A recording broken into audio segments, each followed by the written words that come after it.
Hi guys, I'm Saumya and I am back with another video. So if you are a book lover, you should definitely subscribe to my channel Saumya'sbookstation, as I make loads of bookish content on this channel. And do not forget to press the bell icon so that you get notified every time I post a video. And if you like this video, do not forget to hit a like and also share it. So in today's video, I will be talking about and reviewing a book which was sent to me by the author, and that book is Mahayoddha Kalki, Sword of Shiva by Kevin Missal. This is the third and the final installment in the Kalki trilogy. Kalki trilogy is a story of a boy named Kalki from Shambhala. His full name is Kalki Hari and he leads a seemingly normal life, but one day everything changes for him. It turns out that he is actually slated to be the next avatar of Vishnu, and he is supposed to be the Dharma who is going to fight the Adharma. That is the basic storyline through the 3 books in Kalki trilogy. This is the story that moves forward with a lot of characters coming and going and a lot of new subplots being introduced. So Mahayoddha Kalki, Sword of Shiva, being the third and the final book in Kalki trilogy, is also the book that contains the conclusion of Kalki's story. And I have to say that when I had posted the cover reveal video of this book, I had a lot of pre-orders from my Amazon affiliate links, for which I have to thank the people because they chose my link to pre-order Mahayoddha Kalki. So in Mahayoddha Kalki, the story obviously moves forward and we come across characters that we have already read about in the previous books. We come across Kalki,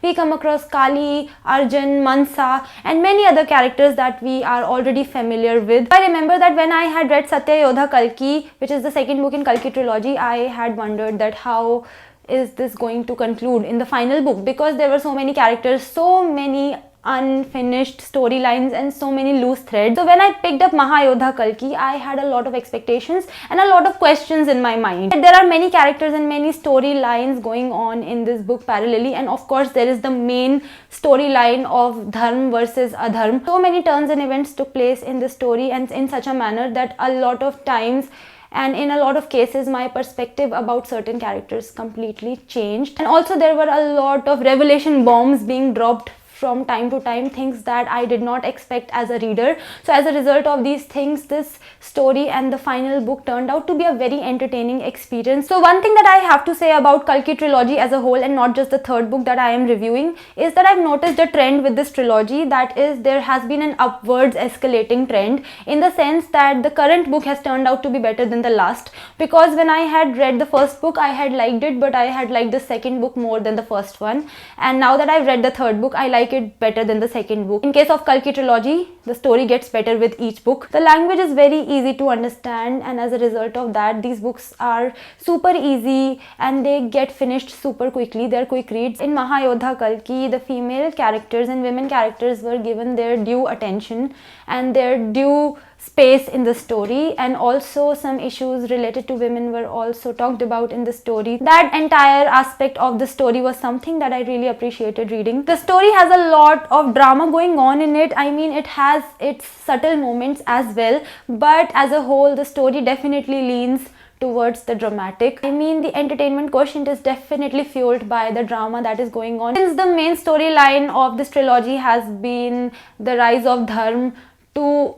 defeat Adharma, so there are many one-liners in the book that can be used as quotes, that can be used as pearls of wisdom as well. Now if I talk about the characters and characterization in the third book, Mahayoddha Kalki, I have to say that it is very, very difficult for me to point out one character that stands out from the rest. Now obviously if I talk about Kalki, Kalki is like the protagonist, but even so, all the other characters in Mahayoddha Kalki particularly have been given their separate, distinct personality.